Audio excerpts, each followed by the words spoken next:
Companion, directed by Drew Hancock, is a movie about taking control of one's self, of seizing independence in your relationship, and the future dangers of sentient companion robots. Companion is equal parts shallow and deep, so let's check it out. My name is Casey and welcome back to my channel. Today we are taking a look at Companion and seeing where it ranks not only on the Scream scale but also on the Kilometer, which rank both scariness and goriness respectively. We're going to recap the movie and then we'll rank it and talk about it at the end, so let's get into it. Iris, our protagonist, is a hopeless romantic, emphasis on both words. She is utterly in love with her boyfriend Josh, and we, the audience, are her captives as she gives us a retelling of the time that they first met. I see a lot of oranges, but I feel a lot of cheese. There are some pretty pink credits leading to a pretty pink title card, giving me pretty pink cheeks as I grow kind of envious of this awesome rustic cabin that the majority of the movie we will use as a setting. Iris is having some anxiety about meeting Josh's friends, thinking that she'll say the wrong thing and ruin everybody's trip. Josh assures her by telling his beep boop, which is his actual nickname for her, that if she just smiles and acts happy, everything will be okay, which seems to actually reassure her. We then meet Josh's friends inside the cabin. We have Kat, who seems very standoffish and not too pleased with Iris being there. Eli, kind of the exact opposite of Kat, very bubbly and energetic. And then we have Patrick, Eli's boyfriend, who's quietly cooking for the rest of the party, and Sergey, the owner of the cabin, and a partner, not partner, to Kat. Now that we've met everybody, it's Patrick's turn for sappy storytelling, and get used to this one because we will be experiencing this story quite a few times. Everyone kind of laughs off how cheesy Patrick and Eli's story is, but Iris seems to really connect with it, and Patrick for that matter, going off on this long soliloquy about her love for Josh, and to be honest, kind of killing the vibe in the process. After the dinner, Kat and Iris have a bonding moment where Kat shares that Sergey has a wife that is not Kat, and Iris is kind of confused by this, so Kat explains that Sergey doesn't really view her as his wife or girlfriend or somebody he loves even, but rather an accessory, which is made more true by the fact that when the two are together, she wears what he wants, eats what he wants, and does whatever he says. Things kind of get a little awkward here when Kat says, "But look who I'm talking to," referencing Iris and Josh's relationship in comparison to her own with Sergey. Iris is rightfully offended and asks Kat why she doesn't like her. Kat states that it's not Iris she doesn't like, but rather the idea of Iris that she doesn't like. She says that Iris makes her feel so easily replaceable. What does she mean by that? Following a 6-man dance party where Iris gets jealous of Kat, she later apologizes to Josh for her jealousy in bed, where Josh kind of cuts her off, telling her to go to sleep, and I'm kind of starting to wonder about their relationship. The next morning, the two seem to be in lighter spirits as Iris gives her best weather woman impersonation at Josh's request, of course. The two are planning to go down to the lake and hang out, but Josh sends his beep boop on ahead without him, stating that he needs a little more time to drink some coffee and recover from last night. As Iris heads down to the lake, we see Josh plug a tiny USB into his ginormous phone, and he begins to adjust what looks like a bunch of sliders. As Iris is kicking off her perfectly white Keds, she finds a random knife in her pocket, but she doesn't have much time to think about how it got there as Sergey interrupts her on the lake and starts making flirty remarks at her. Iris is just as uncomfortable as I would be putting sunscreen on somebody else. I hate how thick that sunscreen is, so I don't blame her at all when she quickly ends up hiding her knife in his neck. Maybe the blood will help block out the sun? She returns to the cabin and everybody reacts, well, slightly less than you think they would, other than Iris, of course, who is jabbering like she's already on trial. Josh tells her to go to sleep, causing Iris to completely stop all movement and communication, revealing these robotic white eyes. If I didn't know better, I'd say he was a robot. Wait a second, you mean this guy has been calling his girlfriend Beep Boop because she's a robot? Josh reveals that Iris is actually a companion robot that was designed to basically have all the qualities that his dream girlfriend would have. She dotes upon him, loves him, and of course sleeps with him. Iris is obviously not buying any of this. She has feelings, she has memories, she has thoughts. How could she possibly be anything other than a human? But Josh tells her that all of these things were simply instilled upon her and never actually happened to her. Even the memory of the two of them meeting in the grocery store was just a random meeting that he placed in her head when he initially obtained her, which we get to see. Josh, who was conveniently listening to the Goo Goo Dolls when his robot arrived, so he obviously had to name her Iris. Not only can Josh choose the meeting arrangement between the two of them to store in her memories, he can also choose her intelligence, strength level, even her eye color and tone of voice. Iris is 100% customizable, but it's funny that Josh chooses to change so little about her. When he's done customizing her, all he has to do is place his face in front of her, state his name, and this will establish a love link between the two of them, making Iris a completely realistic girlfriend. The people dropping off Iris also explained to Josh that the government has numerous regulations on the companion robots that limit their intelligence, disallowing them from lying, and they also put limits on their strength in order to keep them from causing any harm to living beings. Now that we're out of the flashback, Josh has utterly destroyed Iris's sense of being by just being himself, his honest self. No more is he the low-stakes, admirable man, or so he appeared to be. Josh is an apathetic user who has just decided he got all the use out of Iris he needs. And with the flip of a switch, he's like a completely different person now. Kat comes in interrupting the two and telling Josh that he needs to hurry up and shut her down, which obviously upsets Iris. I mean, Kat, come on. You don't tell robots you're going to shut them down. I mean, come on, Kat, have you never heard of robot etiquette? Josh and Kat have a conversation revealing that they had actually planned to have Sergei attack Iris, knowing that she would act in self-defense and kill him, which makes sense that when Sergei was flirting with Iris earlier, he was telling her that Kat gave him permission. Iris breaks free of her Boy Scout knots and attacks Josh, running off into the woods. Realizing that they're kind of in a screwed up situation now, Josh reveals to Eli and Patrick that he had actually modded Iris to be able to up her aggression and enable her to, murder people in hopes that they would help him out.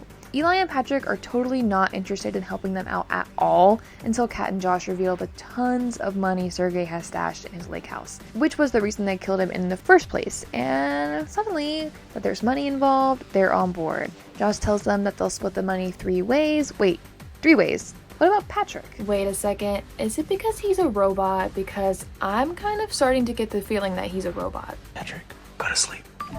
Knew it. After getting robot shamed by Josh, the 4 of them take off into the woods to find Iris.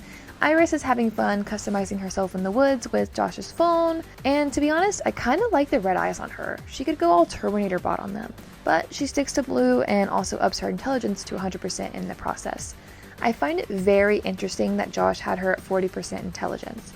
He definitely wanted somebody dumber than him that also needed to rely upon him. Somebody that wasn't smart enough to see through his half-ass portrayal of being a decent guy. Now that Iris has upped her intelligence, she starts weighing out her options of escape. And I love that she imagines herself being friends with Josh's car. It's kind of like a robot alliance. The 4 of our robot hunters split up into teams of 2. We have Josh and Kat and Eli and Patrick. And there's kind of a reverse reveal where Patrick reveals to Eli that he knows that he's a robot, which is just as emotional as the other robot reveal. We then have the best scene in the movie, Patrick and Eli's chosen meeting scene, the infamous tail-stepping moment that brought the 2 of them together, followed by a very interesting dance-off. Patrick knows that he's a robot, but he loves Eli so much that he's totally fine with just being a love robot for him. And he describes their love as the inside of his body feeling on fire and angry and violent and bright, which is a really weird way to describe how your love feels, but dude's a robot, so I'm not judging. Iris accidentally reveals herself to Patrick and Eli when Josh's phone starts ringing, and she takes off, running from the 2 in a very Twilight-esque woods running scene that is also very hilarious to me. Eli and Patrick eventually catch up to Iris, but unfortunately for them, Iris still has that whole murder mod thing on, so it's time for Eli to go to sleep this time, all while Patrick watches the whole thing. Poor guy. Josh and Kat show up just in time for Josh to chase Iris all the way to his car, which is voice controlled, by the way, because Josh just really loves controlling robots. Iris changes her own voice to mimic Josh's and takes off heading back home. But Josh unfortunately was able to use Sergei's phone to report his car stolen, and since the Robot Alliance only exists in Iris's imagination, the car shuts off, leaving her stranded. Josh calls her and tries to talk things over, but Iris has had enough of Josh's BS, so she breaks up with him. It's not the fact that you lied to me and made me murder somebody, it's more so the fact that you've been calling me beep boop this entire time. Josh, who is officially the worst guy ever, shows up to kick his dead friend's body and resets Patrick to make him fall in love with him so that he can mod Patrick to make him hunt down and bring Iris back to him. And we get to see this amazing scene yet again. Iris, who is still stranded, gets confronted by a sheriff who just finished his hot dog lunch, judging by his mustard-stained mustache, who then gets confronted by Patrick, getting his face punched in, before Patrick takes Josh's phone, shutting off Iris and bringing her back to the lake house. And now that the cops are involved, Kat decides that she really wants out of the situation, but Josh has Patrick stop her, really stop her by killing her. And then Kat has this very dramatic death scene where she looks out the window as she dies. Josh sets up Iris in the kitchen while Patrick serves the two of them dinner, except actually he's just serving Josh. No food for Iris. Josh basically just tries to make himself feel better by getting into an argument with Iris and blaming her for the entire situation. Like, he seriously does not even have to do this. He could easily just shut her down by now, but he is so egotistical. I mean, he just has to. And I mean, Patrick's not really complaining. It looks like he's living for the drama, and Iris is fully bringing the drama, attacking Josh and his character, insulting him one final time before Josh drains her intelligence and begins to torture her. And if it wasn't clear by now, this guy seriously has issues. Josh gets a call confirming that the robot company that sold Iris, Empathix, is on the way to pick her up. So Josh really has to wrap this whole torture thing up now, unfortunately.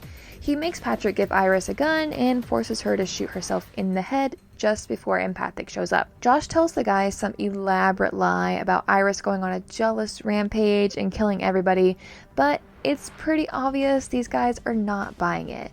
They wheel Iris away while telling him the lab will go through the footage stored in Iris, which they say the companions record everything for liability purposes, and man, I really do not want to be the guy who has to watch hours of sex bot footage for a living. They also say that luckily, since she was shot in the head, her footage will be able to be obtained since it's actually stored in her stomach and not the head. Josh, realizing he's not out of the woods yet, sends Patrick out in his best Leon cosplay to kill the Empathix people. And he successfully shoots one, but the other manages to escape on account of the gun running out of bullets. Iris manages to wake up and go after Patrick, where she reminds him of his love he once had for Eli. She tells him that Josh is weaponizing Patrick's love and using him as a weapon to do his dirty work. Patrick, knowing that Iris cannot lie, kills himself upon discovering the truth about what has happened over the past couple of hours. Iris, now having gained total control, gifted to her by the Empathix man she saved, goes back into the lake house to confront Josh. Iris tries to get some closure by telling Josh that his days of controlling her are over, but unfortunately for her, she's having a harder time moving on from Josh than she thought she would, so she falters. Josh takes advantage of this to abuse her one final time, getting her onto the ground and ready to shoot her in the stomach. But since Josh loves the sound of his own voice a little bit too much, he talks just long enough to let Iris stab Josh in the side of his head with Sergei's fancy corkscrew. After washing herself of the events that happened the past day and revealing her cool new robot arm, Iris, finally able to dress herself for once, grabs her things and sets off in Sergei's car, driving to her new life. What is it to be controlled, to have your entire life completely dedicated to others? Now, what if it was dedicated to a lesser life, a real lame guy? Sometimes love makes you blind to imperfection, blind to deal breakers. Companion showcases bad spouses and lovers and compares the victims to robots. They are there to make the undeserved people happy, and honestly, nothing else. They live to serve and serve to live. Companion is a movie about one of those victims growing awareness, becoming something more than a companion robot. Iris is a human at the start, or at least she has a soul but doesn't know it yet. All she knows is Josh. By the end, she had her gnarly robo-arm, a metaphor for having experienced pain and gotten over it. Companion worked as a metaphor, but I think it wanted to be a slasher too, but just didn't have the circuits for it. And that is the official scale recap of Companion. Companion is a really interesting movie to me because it manages to tell a story that has pretty heavy undertones in a lighthearted way and turns it into a pretty fun viewing experience. You'll notice that the Scream scale is sitting at a whopping 0%, with this being a borderline comedy movie and everything. And as far as the kilometer goes, I'm gonna give Companion a 2 out of 5. There's definitely kills happening in the movie, but it's not super in your face with the gore. It pans away pretty quickly, which totally makes sense with the tone that Drew Hancock was going for. My biggest issue with Companion overall is actually the trailers. Before Companion was released, it seemed like a pretty promising horror movie. And honestly, it seemed like the storyline was gonna be something like girlfriend has finally had enough of her boyfriend and snaps and murders some people, maybe some possession involved, because we saw the whites of the eyes in the movie poster. However, the trailers totally revealed the robot twist, which was totally supposed to be a twist. I don't care what you say. It just genuinely blows my mind that they would reveal that and so much more of the movie in the trailer. One of the themes of this movie that I really enjoyed was the humanization of the companion robots, juxtaposed with the absolute inhumanity of the humans in the story. Iris is a very emotional, sensitive character compared to her partner Josh, who seems almost incapable of feeling emotions other than greed and pride. He is completely okay with using people, and robots in this case, as objects to achieve his wicked goals, while the robots, and sometimes Eli, seem to be the only characters in the movies emotionally impacted by what's going on around them. Another positive that I have for this movie is Sophie Thatcher, just in general. In the nicest way possible, she is so talented at playing a robot. I thought she was great in this movie. I really loved the styling of Sophie Thatcher, and on top of that, I really enjoyed the detail of her finally being able to dress herself at the end and picking the exact opposite style of what Josh had been choosing for her. And the last thing we'll talk about for Companion is actually the movie poster.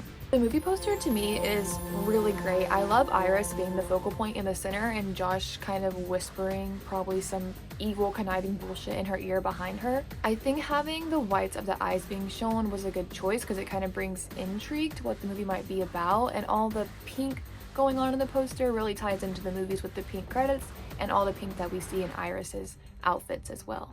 So I would give the poster an A. Thank you guys so much for watching. I hope that you enjoyed, and I will see you guys in the next one. You my little boo thing, so I'll give a hoot what you do. Say, girl, I know you